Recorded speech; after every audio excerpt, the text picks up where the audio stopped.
ప్రకాశం జిల్లా గిద్దలూరులో ఈరోజు గిద్దలూరు నగర పంచాయతీ కౌన్సిల్ సమావేశం జరిగింది. సదరు సమావేశానికి గిద్దలూరు ఎమ్మెల్యే ముత్తముల అశోక్ రెడ్డి హాజరైనారు. ముందుగా గిద్దలూరు మున్సిపల్ కమిషనర్ మరియు సిబ్బంది ఎమ్మెల్యే అశోక్ రెడ్డికి పూలతో ఘన స్వాగతం పలికారు. ఈ సమావేశానికి ఎమ్మెల్యే అశోక్ రెడ్డి ఎన్నికైన తర్వాత మొదటి సమావేశం. అలాగే చైర్మన్ వెంకట సుబ్బయ్య వైసీపీ నుండి టీడీపీలోకి వచ్చిన తర్వాత మొదటి సమావేశం కావడం గమనార్హం.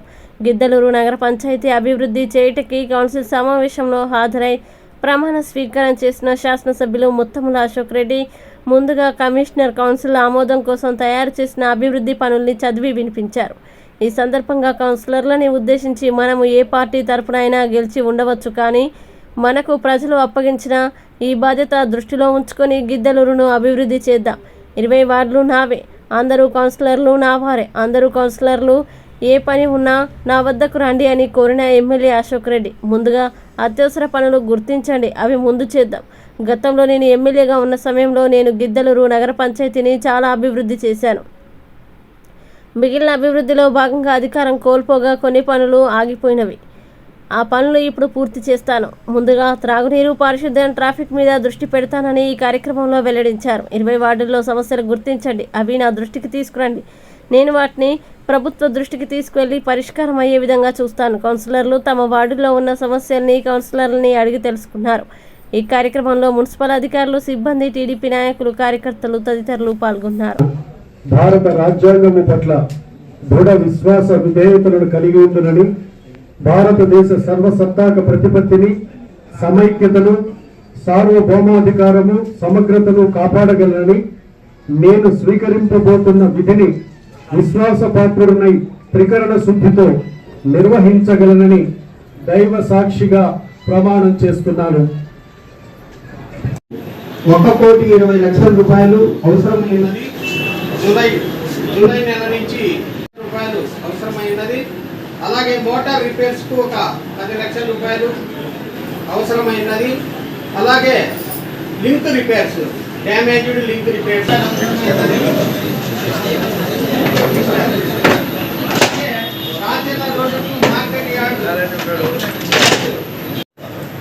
అది ఆ ఫండ్స్ ఏం చేశారంటే ఆ సిఎఫ్ఎంఎస్ ఊరికి కనపడలే, కానీ టెండర్స్ ఇస్తే ఎవరు ముందుకు రాలేదు సార్. ఇప్పుడు పిఎఫ్ఎంఎస్ మారుస్తారు ఆ ఫండ్స్. నేను ప్రతిరోజు మానిటర్ చేస్తాను సార్. ఒకసారి పిఎఫ్ఎంఎస్ పనిచేయడం బ్యాంక్ అకౌంట్ సార్, అన్ని వెహికల్స్ తెప్పించేస్తాను సార్.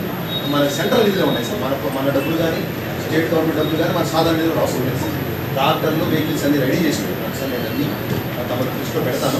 అవి వచ్చిన తర్వాత ఈ ఊరికి పూర్తి పరిష్కారం వస్తుంది సార్. అప్పటి వరకు ఈ ఊరు ట్రాక్టర్తో చేయగలమని చేస్తాను. అంత బాగుందంటే బాగాలేదు సార్, పర్వాలేదంటే నేను ఆ వెహికల్స్ వచ్చిన తర్వాత పూర్తి స్థాయిలో శానిటేషన్ని ఎక్కడా కూడా పడకుండా, ప్రజలు పడకుండా ప్రయత్నం చేద్దామని వెహికల్ తీసుకురాలేదు సార్.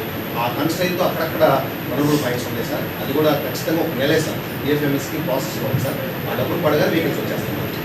ఇప్పుడు సిఎఫ్ఎంఎస్ నుంచి పిఎఫ్ఎంఎస్కి 1 మంత్లో పడతాయి. ఇంకా మనం ముందు పడేదానికి ఏదైనా మంత్రి గారితో కానీ మన పర్సనల్ వెళ్తే ముందు పడే అవకాశం ఉందంటారా? సీఎం గారు నేను ఇచ్చొచ్చారు సార్, అది కూడా మనం తీసుకెళ్ళారు. మనకు రావాల్సిన 500 కోట్లు 2023-24 సెకండ్ ఎలిమెంట్ ఇన్స్టాల్మెంట్ ఫైనాన్షియల్ ఇయర్లో 500 కోట్లు సార్.